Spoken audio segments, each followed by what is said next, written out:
बच्चों, तो आज हम लोग जो है क्लास 10th का जो फिजिक्स का चैप्टर नंबर फर्स्ट है, इसमें जो है हम लोग देखेंगे अवतल दर्पण द्वारा निर्माण का जो ये जितना भी मैंने बनाया है लिस्ट, ये लिस्ट जो है आप कैसे दिमाग में रखेंगे। तो उसके लिए मैं आपको तरीका बताऊंगा। उस तरीके को अगर आप लगाते हैं तो आप ये जो है लिस्ट खुद से बना सकते हैं और क्वेश्चन में इसको इस्तेमाल कर सकते हैं।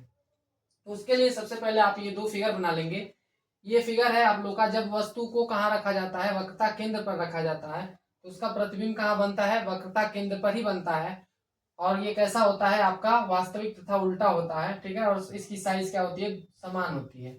जितना वस्तु की लंबाई होती है उतना ही आप लोग का प्रतिबिंब भी होता है, उतनी ही लंबाई प्रतिबिंब की भी होती है। अब देखिए इसको याद रखने से क्या फायदा होगा, मैं बता रहा हूँ। इसको याद रखने से फायदा होगा कि आपको जो है ना ये जो प्रतिबिंब है उसको बनाने में या इसको बताने में कि जो है वह प्रतिबिंब बड़ा होगा छोटा होगा, ये बहुत हेल्प मिलती है। देखिए कैसे, मैं बोल रहा हूँ कि जब आपका वक्रता केंद्र पर वस्तु होता है तो प्रतिबिंब कहाँ बनता है, वक्रता केंद्र पर। लेकिन जैसे ही आप वक्रता केंद्र से आगे बढ़ते हैं तो आगे बढ़ने की स्थिति में आपका प्रतिबिंब जो है ये पीछे शिफ्ट होता है, ठीक है। मतलब अपोजिट बिहेव करेगा। इसको आगे लेके जाएंगे तो ये पीछे जाएगा, और अगर इसको पीछे लेके आएंगे तो आपका प्रतिबिंब कहाँ जाएगा, आगे जाएगा। ये दिमाग में रखना है। तो जब आगे लेके जाएंगे तो प्रतिबिंब बड़ा बनता है, ये पीछे आता है और बड़ा बनता है। और जब पीछे लेके आएंगे तो ये वस्तु को पीछे लेके जा रहे हैं वक्रता केंद्र के, तो ये आगे जाएगा और जो है क्या होगा, छोटा होगा। तो चलिए देखते हैं कि कैसे इसको बनाना है। तो उसके लिए सबसे पहले आपको जो है इस दर्पण पर कितने पॉइंट लेने हैं वस्तु के लिए, यानी वस्तु को कहाँ कहाँ रखा जा सकता है, उसके लिए मैंने यहाँ पे पॉइंट बता दिया है। देखिए बिंदु बना के उसको मैंने बताया है। सबसे पहला पॉइंट इसमें होता है अनंत। अनंत को भी आप एक पॉइंट मान लीजिएगा जहां पे आप वस्तु को रख सकते हैं। तो सबसे पहले अनंत के लिए मैंने एक बिंदु बना दिया, यानी सबसे पहला स्थिति यह है कि हम वस्तु को कहाँ रखेंगे, अनंत पर रखेंगे। जब हम अनंत पर रखेंगे तो हमें पता है कि अनंत कहाँ है, ये वक्रता केंद्र के पीछे आ रहा है। मतलब जब वस्तु इधर होगा तो इमेज आपका कहाँ बनेगा, ये आपको दिमाग में रखना है, इमेज इधर बनना चाहिए। तो देखिए उस इमेज को बनाने के लिए मैं आपको बता रहा हूं कि जब ये अनंत पर है तो वस्तु का जो इमेज होता है वो आपका कहाँ बन रहा होता है, फोकस पर बन रहा होता है। ये आपको पता होगा।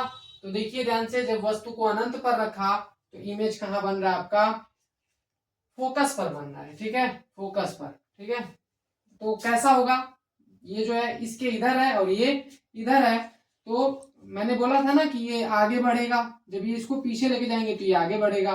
तो आगे बढ़ने की कंडीशन में ये फोकस पर बन रहा है, पहला पॉइंट। दूसरा पॉइंट क्या है, सी से परे। सी से परे का अर्थ है कि अनंत तथा वक्रता केंद्र के बीच में जब वस्तु को रखेंगे तो इसी चीज को क्या कहा जाता है, सी से परे। इस पॉइंट को सी से परे भी बोला जा सकता है, या वक्रता केंद्र तथा अनंत के बीच में भी वस्तु को जब रखेंगे तब उस वाली सिचुएशन में आपका इमेज कहाँ बनेगा। देखिए सी से परे रख रहे हैं तो आपका इमेज कहाँ बन रहा है, एफ तथा सी के बीच में। एफ तथा सी कहाँ है, यहाँ पे ये है एफ, ये है आपका सी। तो यहाँ पे आप लोग का जो है इसके बीच में बनेगा। तो देखिए अब किधर बढ़ रहे हैं हम, जब ये आपका थोड़ा सा आगे हुआ तो ये जो है पीछे आने लगा, ठीक है। तो इस पॉइंट पर आपका जो है इमेज बन गया, ऐसे इसको दिमाग में रखेंगे। उसके बाद जो है सी पर रखा, तो देखिए जब सी पर रखा तो ये इधर आया तो ये भी इधर आ जाएगा, जिसकी वजह से ये एक दूसरे के, ये ऊपर है तो ये नीचे बन जाएगा इमेज। उसके बाद जो है सी तथा एफ के बीच में अब वस्तु को कहाँ रखना है, देखिए इस पॉइंट पे वस्तु रखा जा चुका है। अब जब वस्तु को आप कहाँ रखेंगे, सी तथा एफ के बीच में, मतलब अब इस पॉइंट पर अब वस्तु को रखना है। तो देखिए अब वस्तु कहाँ चला गया, वक्रता केंद्र से आगे चला गया। तो अब इसका इमेज कहाँ चला जाएगा, वक्रता केंद्र और अनंत के बीच में, मतलब इधर कहीं आप लोग का इमेज आएगा। तो देखिए ध्यान से, सी तथा एफ के बीच में जब वस्तु रखा है तो प्रतिबिंब कहाँ बन रहा है, सी से परे। और इस वाले पॉइंट को मैंने क्या बोला, ये आप लोग का सी से परे, या इसको बोलेंगे अनंत तथा वक्रता केंद्र के बीच।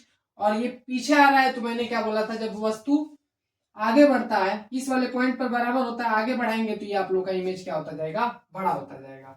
फिर उसके बाद अगला पॉइंट क्या आ रहा है आप लोग का, कि वस्तु को कहाँ रखेंगे, फोकस पर। अब फोकस पर रखेंगे तो देखिए इसके बाद कौन सा पॉइंट है, इसके बाद ये पॉइंट है। तो अब आपका इमेज कहाँ बन जाएगा, अनंत पर बन जाएगा। और सबसे लास्ट कंडीशन क्या है कि आप लोग का कहाँ रखना है, फोकस तथा ध्रुव के बीच में। तो ये आप लोग का अब ये लास्ट पॉइंट है। अब ये लास्ट पॉइंट के बाद इसके आगे कोई पॉइंट तो है नहीं, इसके आगे पॉइंट नहीं है, तो अब जो है इमेज कहाँ बनेगा, तो इस वाली सिचुएशन में आपको समझना है कि अब इसके आगे कोई पॉइंट नहीं, अनंत के आगे कोई पॉइंट नहीं मान सकते, तो आप यहाँ पे मानेंगे कि अब इमेज जो है दर्पण के पीछे बन जाएगा और जो है